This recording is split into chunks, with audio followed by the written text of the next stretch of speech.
Welcome back to New World Next Week. I'm James Corbett of CorbettReport.com. And I'm James Evan Pilato of MediaMonarchy.com. Snitches get bonus points, plus making the CIA a more vicious agency. But first, a story we've covered before, but James, it kind of seems like it's now ready for its mainstream close-up, and it's about points as well. Big data meets Big Brother as China moves to rate its citizens. Now, the story is a long read, as they call it, coming from the UK version of Wired magazine, which begins, if you don't know the story, on June 14, 2014, the State Council of China published an ominous-sounding document called Planning Outline for the Construction of a Social Credit System. In the way of Chinese policy documents, it was a lengthy and rather dry affair, but it contained a radical idea. What if there was a national trust score that rated the kind of citizen you were?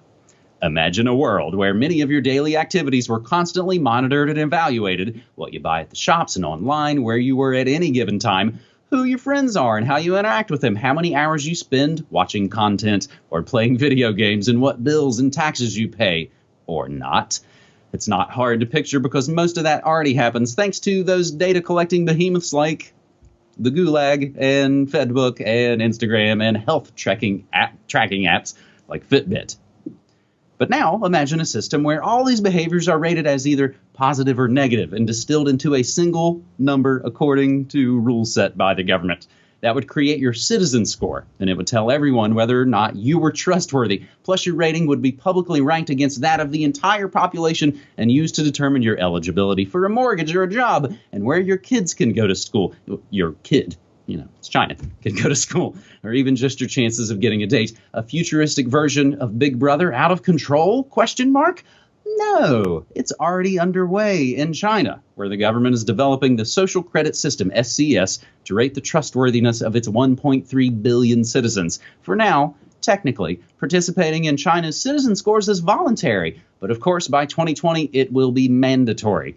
The behavior of every single citizen and legal person, which includes every company or other entity in China, will be rated and ranked whether they like it or not.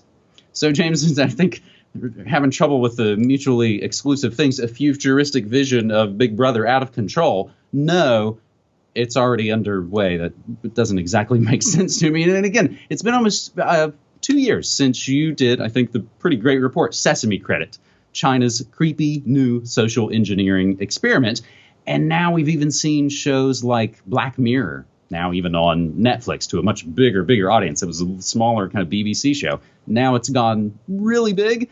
And one of the most famous episodes, and I've talked a lot about it on my own show, is called Nosedive, a world where everyone is constantly rated and adjusted by their sort of social credit score. So why, I guess, the bigger push now, James? Is it just all a part of the most favored nation push? It is because it is technologically feasible now. It is because the technocracy is possible. The idea of technocracy, as I pointed out in Why Big Oil Conquered the World, has been around for a century or so now. But it always relied on this idea that there could be total 24/7 surveillance of every transaction that's taking place in the economy. Well, this goes even further than that. Not only can they track absolutely every purchase that's taking place as it's happening and assign it to you directly because you're using your bank card or your credit card or whatever other type of electronic identification, essentially, but they can also track who you're interacting with, where you're going, what types of things you're saying about the government. Every single thing that you are saying and doing is now being tracked and logged and databased.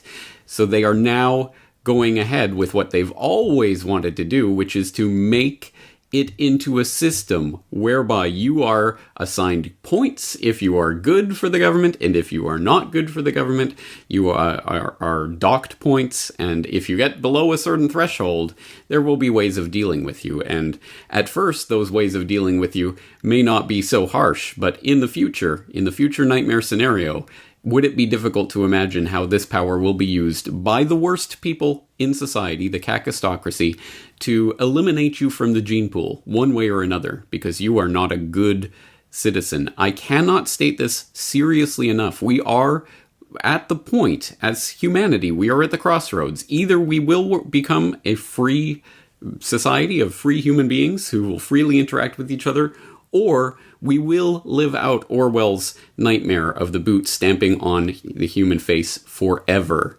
There's no going back on this. There's no do-over on this. If we make the wrong choices right now with regards to these programs that are coming into view, then it's gone. It's over. Goodbye, even the idea of human freedom. We will be nothing more than robots. So, and for people who think, oh, this is just China, of course, they're the dictatorship. I mean, they don't even pretend to pay lip service to the idea of human rights. Fair enough, that's true.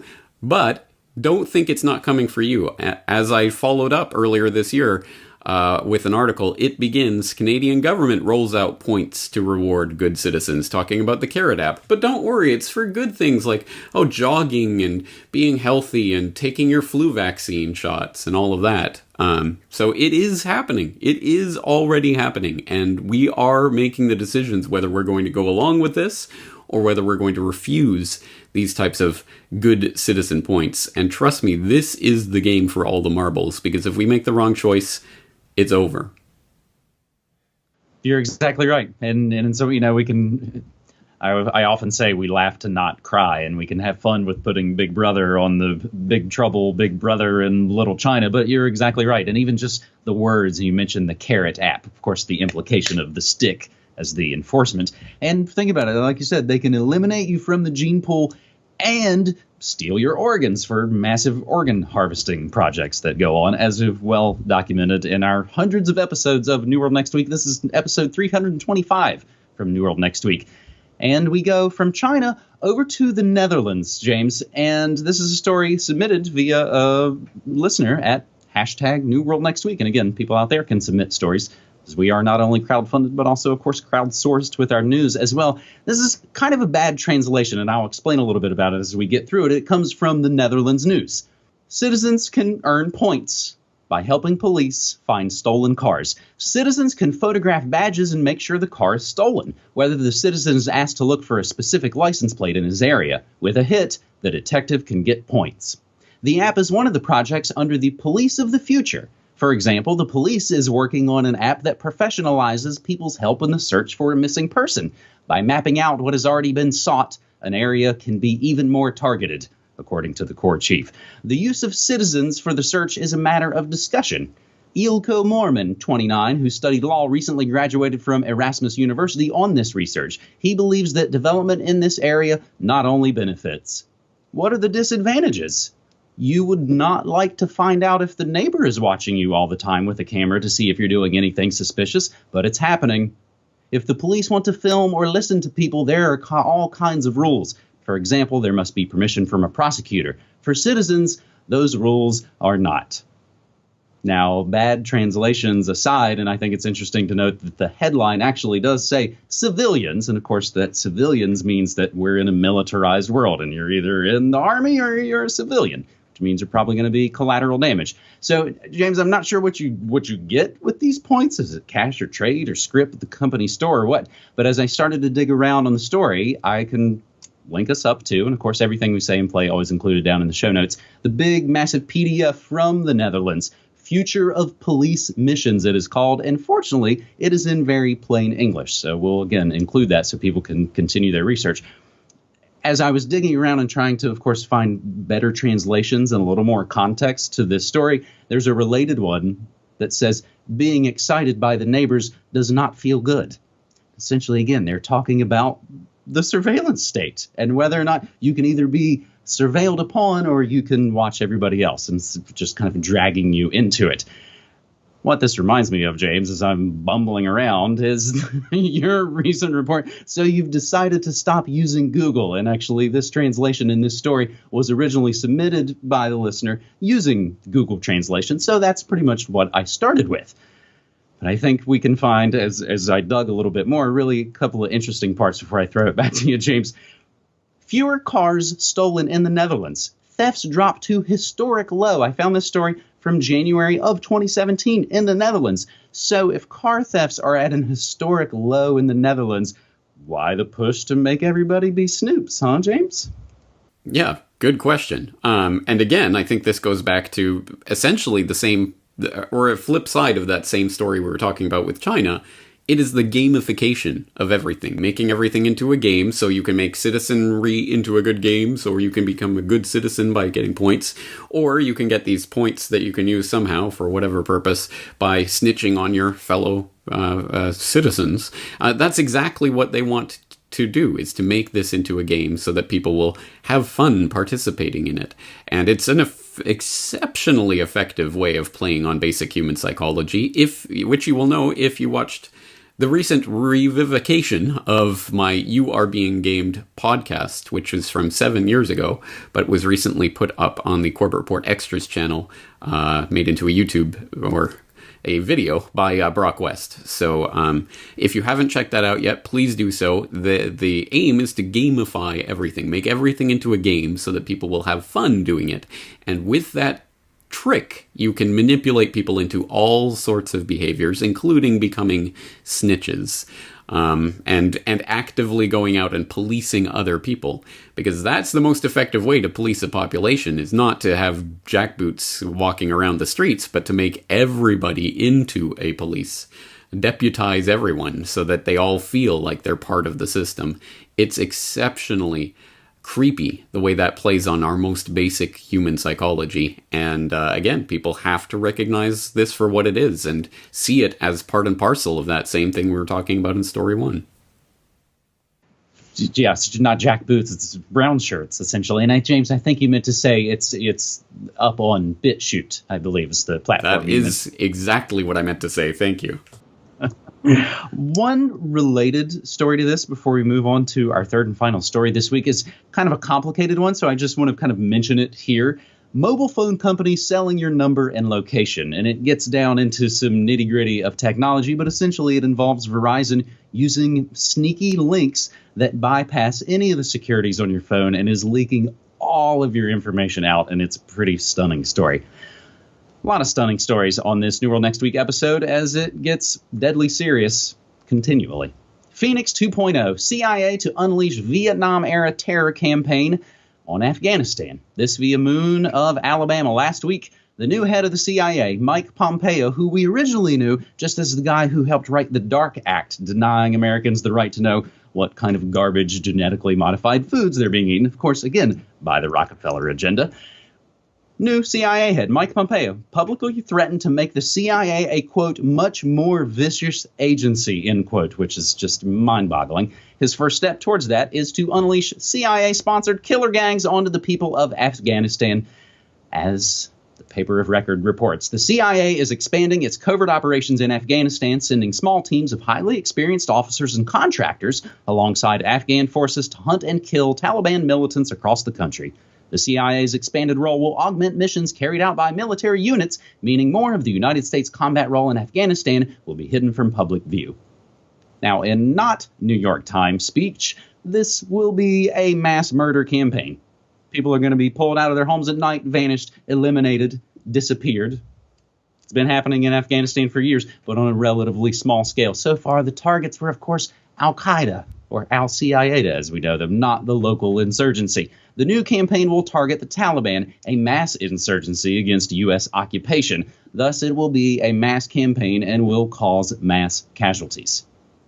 Yes, there was a similar campaign, yeah, probably many of them, but we'll mention right here, similar campaign during the Vietnam War known as Operation Phoenix, which I believe involved President Obama's head of the military, of the Department of Defense, Robert Gates, among, I'm sure, many other illustrious characters.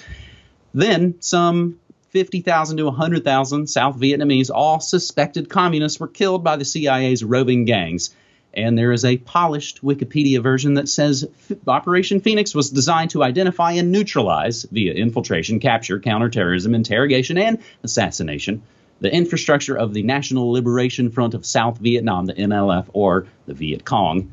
The CIA described it as a set of programs that sought to attack and destroy the political infrastructure of the Viet Cong. Now, even the Wikipedia version is still pretty brutal, but James, I will let you take it from here as we look at Phoenix 2.0. Yes, well, for people who are willing to take the training wheels off their bicycle and get off of Wikipedia and onto real sources, they will, of course, want to read the book on the Phoenix program called The Phoenix Program by Douglas Valentine, which goes through in disgusting, gory detail what this program was really about and what it really did. It was terror on every level, psychological as well as physical, against the Vietnamese population, because when you're fighting an insurgency, well, everyone is a potential insurgent, so you've got to just be brutal and terrorize the population, and that's what they did for years in Vietnam. And it was more about testing a system of control against a population, more so than winning the Vietnam War. I mean, obviously it didn't work, and obviously that wasn't really what they were aiming at. They just wanted to test out all their little tools of psychological and other types of terror and torture, and they did so for years in a coordinated campaign that involved the very heart of the U.S. military and intelligence apparatus. So it's a horrible story, but it's one we need to know, especially because it is being revived now. And this is exactly what I was talking about with Douglas Valentine at the start of the year, interview 1248. I interviewed Douglas Valentine on the Resurrection of the Phoenix program. We talked about the fact that it was the turd in the toilet bowl. Eric Prince last year was talking about this. He was saying, we need to redo the Phoenix program for Afghanistan. And lo and behold, here it is. Eric Prince, once again, puppeteering the American military establishment and intelligence establishment. So people need to know what this was to understand just how horrible, horrifying, truly horrifying this concept is. And it is not going to win the war in Afghanistan that they've been waging for the last decade and a half. Going after the Taliban is essentially saying going after Afghanistan. I mean, again, it's exactly like the Vietnam situation where anyone is potentially part of the Taliban, so I guess we have to go after everyone. And I think this post up on Moon of Alabama, I hope people will read the whole thing, but it ends, I think, with the appropriate way to end it. They say the claim that this is going to bring the Taliban to the negotiating table is, of course, utter nonsense. The U.S. already has for 16 plus years aggressively fought the insurgents, and the insurgency grew during that time. The Taliban were always willing to negotiate. Their main condition for a peace agreement is that U.S. forces end their occupation and leave the country. The U.S. is simply not willing to do so. Killing more suspect Taliban sympathizers will not change the Taliban's demand, nor will it make serious negotiations more likely. 5 years from now, when the utter brutality and uselessness of this campaign will come into full light, the New York Times will be shocked that a campaign like this could ever have happened. And that's it. That's it in a nutshell. You've got the New York Times leaking these plans through two senior American officials to kind of, put it out there to let the public know this is what's coming. And then, yeah, exactly. Years from now, when it all comes to light, they're all going to go, oh, we never could have imagined it would have ended up this way. Well, we are telling you right now exactly how it's going to end up. This is a disaster, a horrific disaster for the Afghan people, obviously, first and foremost, but also for Americans who are once again getting involved in this utterly stupid and senseless quagmire for the benefit of absolutely no one but the military and intelligence industrial complex, and for it to help them sharpen their tools of control against populations. This is absolutely horrific, and we cannot state strongly enough how much the American public should be enraged by this and not allow this program to go forward. They've got to get out of their own quagmire of jockorama left-right politics and a bunch of divisive garbage, and hopefully start to look at the more important things that are actually going on around the world, which we try our best to do each and every week on New World Next Week, which you and I have both been doing our best for each over a decade now, making our own independent, non-commercial alternative media. I run a stream 8 hours a day, Monday through Friday, 9 to 5 Pacific time at MediaMonarchy.com/listen. It's got news, music, memes, a lot of people in the chat, and I'm really enjoying building and growing my own independent media community. So we'll leave links to that, and of course the links to support our work, Patreon, cryptocurrency, any number of ways. That's it, James. That is it, and I'm looking forward to it next week. Talk to you later. Thanks, buddy.